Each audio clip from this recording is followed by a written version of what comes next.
ડુંગળીના ભાવમાં ઘટાડો થતાં 20% નિકાસ ડ્યુટી તાત્કાલિક હટાવવામાં આવે તેવી કેન્દ્ર સરકારમાં મહુવા માર્કેટિંગ યાર્ડના ચેરમેન દ્વારા રજૂઆત કરવામાં આવી।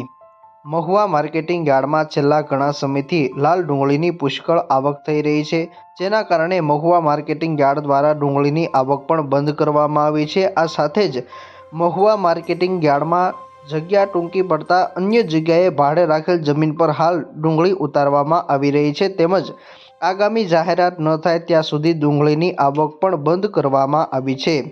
ડુંગળીના મોટા જથ્થાના આગમનના કારણે ખેડૂતોને ભાવ પણ પૂરતા મળતા નથી। ભાવમાં ઘટાડો નોંધાયો છે। ખેડૂતોને ભાવ ન મળતા ખેડૂતોના હિતમાં 20% નિકાસ ડ્યુટી તાત્કાલિક દૂર કરવામાં આવે તે અંગે મહુવા માર્કેટિંગ યાર્ડના ચેરમેન ગભરુભાઈ દ્વારા કેન્દ્ર સરકારમાં રજૂઆત કરવામાં આવી છે।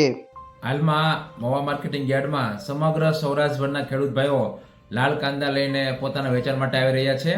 છેલ્લા 8 દિવસમાં પ્રતિમણ 300 થી 400 રૂપિયા સુધી ભાવમાં ઘટાડો જોવા મળી રહ્યો છે, જેના અનુસંધાને મહુવા માર્કેટિંગ યાર્ડના ચેરમેન શ્રી ગભરુભાઈ કામડિયા દ્વારા કેન્દ્રીય મંત્રી પિયુષભાઈ ગોયલ સાહેબ તેમજ વડાપ્રધાન મોદી સાહેબ તેમજ રાજ્ય સરકારના મંત્રીશ્રીઓ અને મુખ્યમંત્રીશ્રીને લખેલ છે કે જે 20% નિકાસ ડ્યુટી છે તે તાત્કાલિક અસરથી વહેલી તકે જો હટાવવામાં આવે તો ખેડૂત ભાઈઓને પોતાના પોષણક્ષમ ભાવો મળી શકે, તો તેઓના જે ઉત્પાદન ખર્ચ છે તેમના કરતાં જાવક ઓછી રહે અને ખૂબ જ આર્થિક નુકસાન થઈ રહ્યું છે તે બચી શકે, તે માટે મહુવા માર્કેટિંગ યાર્ડના ચેરમેન શ્રી ગભરુભાઈ કામડિયા દ્વારા તાત્કાલિક ધોરણે 20% નિકાસ ડ્યુટી હટાવવાની કેન્દ્ર સરકારમાં માંગ કરેલ છે। અહીંની ડુંગળીની અન્ય રાજ્યો પંજાબ, ઉત્તર પ્રદેશ, મધ્યપ્રદેશ, હરિયાણા સહિતના રાજ્યોમાં માંગ રહેલી હોવાના કારણે હાલ 20 કરતાં પણ વધુ અન્ય રાજ્યોમાંથી વેપારીઓ ડુંગળીની ખરીદી કરવા માટે અહીંયા આવ્યા છે।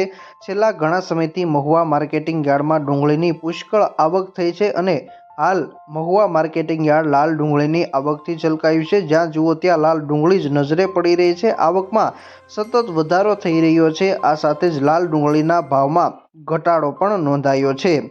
ભાવનગર જિલ્લા સહિત અમરેલી સહિત સમગ્ર સૌરાષ્ટ્રમાંથી મોટા ભાગના ખેડૂતો મહુવા માર્કેટિંગ યાર્ડમાં ડુંગળીનું વેચાણ કરવા આવતા હોય છે। ભાવનગર જિલ્લામાં દર વર્ષે ખેડૂતો દ્વારા અન્ય જણસીની સરખામણીએ લાલ ડુંગળીનું તેમજ સફેદ ડુંગળીનું ખૂબ મોટા પ્રમાણમાં વાવેતર પણ કરવામાં આવે છે, તેમજ મહુવા પંથકમાં 100 કરતાં પણ વધુ લસણ તેમજ ડુંગળીના ડિહાઇડ્રેશનના કારખાનાઓ આવેલા છે, જેના કારણે ખેડૂતો પણ મોટા ભાગે ડુંગળીનું જ વાવેતર કરતા હોય છે, જેથી વર્ષ દરમિયાન મહુવા માર્કેટિંગ યાર્ડમાં અન્ય જણસીની સરખામણીએ ડુંગળીની આવક પુષ્કળ પ્રમાણમાં રહેતી હોય છે।